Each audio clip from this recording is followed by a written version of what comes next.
A new study came out last month signaling a weakening ocean current in the Atlantic. 3 News meteorologist Ryan Shoptaw joins us in studio to explain what this could mean for the coastal bend. Ryan? Yeah, hey there, Brian. Ocean currents supply heat to parts of the world like Texas, the East Coast, Europe, and more. But researchers are finding consistent evidence that the Atlantic current is slowing down. We explain the significance in this week's weather workshop.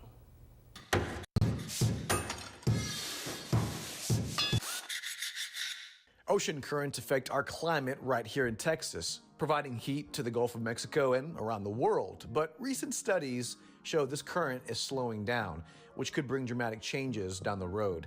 In the Atlantic, warm water travels from the equator to the U.S. through the Gulf Stream. Afterwards, it moves north, and the temperature begins to cool, gaining salt along the way.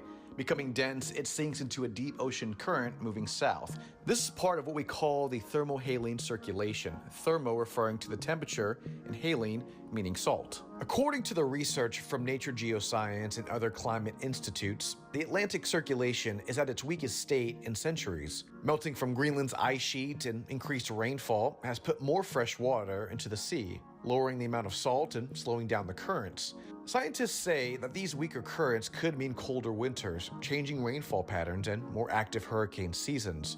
This is not the first research to point out a weakening current, and most likely not the last. Still, the data is concerning and points to a shift in our climate sooner than we think. So the current is weak, and if the current continues to slow down, this would disrupt climate across the globe. Nothing imminent, but something to watch.